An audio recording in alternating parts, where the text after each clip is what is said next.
दुनिया के एक बेहद अहम हिस्से में तनाव अपने चरम पर है। एक ऐसा संकट जो पूरी दुनिया की अर्थव्यवस्था को हिलाकर रख सकता है।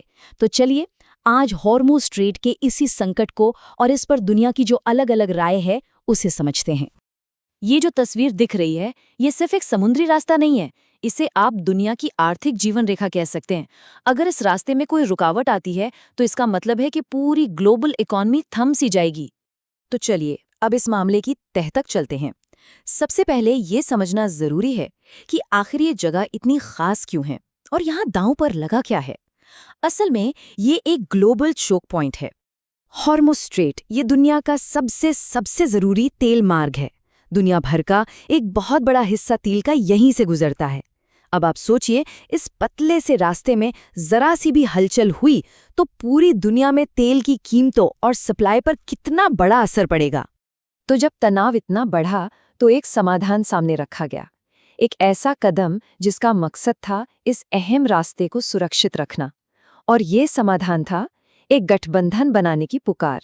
ये पहल की थी अमेरिका ने पूर्व राष्ट्रपति डोनाल्ड ट्रंप के कार्यकाल में। उन्होंने कहा कि इस रणनीतिक रास्ते की सुरक्षा के लिए ग्लोबल कोवोलिशन मतलब एक वैश्विक गठबंधन बनाया जाए।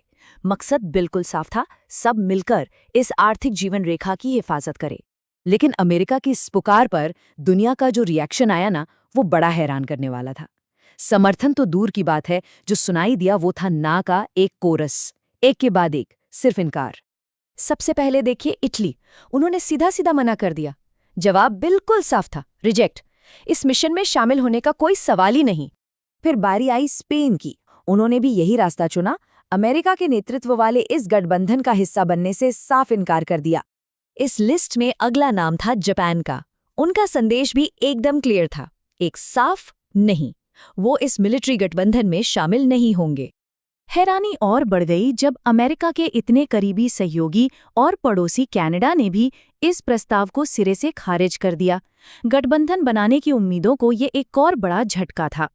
और आखिर में ऑस्ट्रेलिया ने भी सपोर्ट देने से मना कर दिया।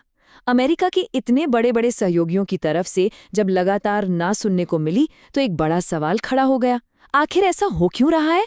लेकिन देखिए, कहानी सिर्फ हाँ या ना की नहीं थी। कुछ देश ऐसे भी थे जिनका जवाब थोड़ा पेचीदा था, वो जो या तो हिचकिचा रहे थे या फिर बिल्कुल खामोश थे। इस टेबल से स्थिति और भी साफ हो जाती है। एक तरफ है फ्रांस, जो अभी भी हेजिटेंट है, मतलब सोच विचार कर रहा है, और दूसरी तरफ है चीन, जिसने कोई ऑफिशियल जवाब ही नहीं दिया है। पूरी दुनिया की नज़रें चीन पर टिकी हैं, क्योंकि उनका एक फैसला इस पूरे खेल का रुख बदल सकता है। तो इन सारे रिएक्शन का नतीजा क्या निकला? नतीजा ये है कि दुनिया बढ़ चुकी है। इस एक मुद्दे पर बड़ी बड़ी ताकतों के बीच एक गहरी दरार साफ नजर आ रही है। और यहीं पर आकर खड़ा होता है इस पूरे विश्लेषण का सबसे बड़ा सवाल, क्या अमेरिका को ये मिशन अब अकेले ही आगे बढ़ाना होगा? मतलब इतने देशों के मना करने के बाद क्या अमेरिका के पास अकेले चलने के सिवा कोई और रास्ता बचा भी है?